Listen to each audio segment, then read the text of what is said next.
to him and says, you remind me of me when I was younger. So he takes care of him, okay? And he looks out for him, mentors him, you know, puts him in position and all that. And Billy's siblings, if he has any, they probably don't have any money problems because, you know, the stocks and bonds, you got generational wealth. So Billy's pretty much taken care of. Billy has so much financial freedom.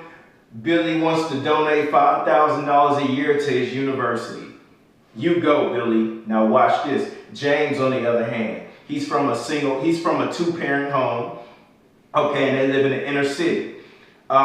James' grandfather dies, okay? Because when James' grandfather was coming up, there wasn't many opportunities for black people. James doesn't have the best of, James' grandfather didn't have the best of jobs, so the benefits weren't as great, and he doesn't have anything to leave James, you know. But James' father, they work, you know, just James' father and mother are two hard working people, you know, they work hard and they go by the Bill Cosby, Huxtable, family value system. Just work hard and be great, and you know, we can figure this thing out. So James goes to school in the inner city, you know, shootings and all that every day. But because his family built up this strong value system, he's able to press on and make it past that. Okay, James graduates from high school. He wants to go to college. James' family doesn't have that same economic cushion that Billy them had. So James has to take out, you know, student loans and everything. So now he's already behind the 8 ball. James get these student loans. Okay, he graduates. He wants to get a master's. You know, man. So now he has to go back to school and get more debt. Okay, watch this. James graduates. He gets his master's. Bill Cosby value system. He pressed on. Okay, James meets a young lady. They come together. His young lady went to college and everything, but she has debt too, and her credit ain't the best because she had to, you know, when she was in college, she had to charge some things. So her credit is a little challenged, if you know what I mean. Okay? They come together, they want to get married. They have to take out another $10,000 to pay for that wedding. So now you're just stacking debt on top of debt, okay? They have this wedding, you know, blah, blah, blah, woo, woo. Now they married. And now they have this debt. They don't have a house. They want a house, but they can't get a house because they have all this debt. They're just trying to fight through the debt and all that.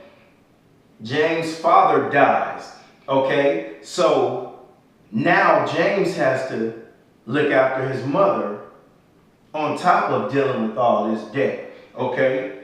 His wife has a son who, and this is all in the book, by the way, I'm not making this up. His wife has a brother who's on drugs. So now James' family has to take on his mother and his wife's brother.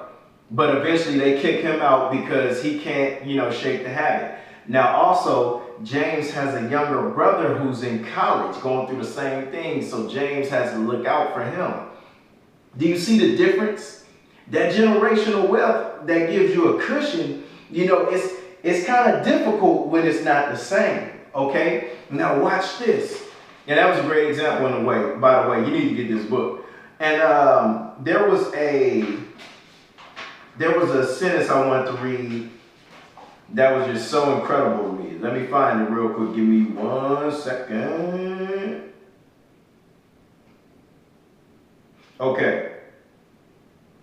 The reality is that the disparity exists all across America. There was an old baseball player who once said, some people were born on third base and swear they hit a triple.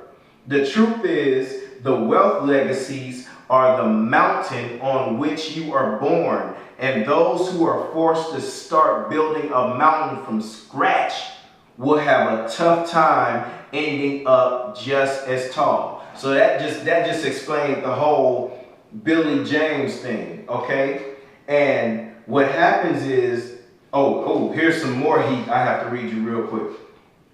The truth is that economic inequality exists for one reason and one reason alone. For 400 years, black people were not allowed to participate in the economic growth and prosperity of our country. And then the conclusion of this chapter really says, you know, unfortunately, there are a bunch of white people who support white supremacy that'll say black people are lazy. All you gotta do is work hard and blah, blah, blah, and, you know, change your attitude. And not. Well, that's easy to say when you've had a head start, okay? So that's not always the case. You know, in some cases you might be telling the truth, but that's not always the case, man. The arrogance of white supremacy is a social disease that affects the core of existence of millions of Americans. The arrogance shows itself in a way the arrogance shows itself in the way people of color are judged and hyperanalyzed by a society that has been trained to hate black people, especially black men. Man, look, this book is heat, man. That pretty much explained to you, in a lot of cases, why black people are broke. Man, I encourage you to get this book, man. Black American Money by Dr. Boyce Watkins. This was the best chapter.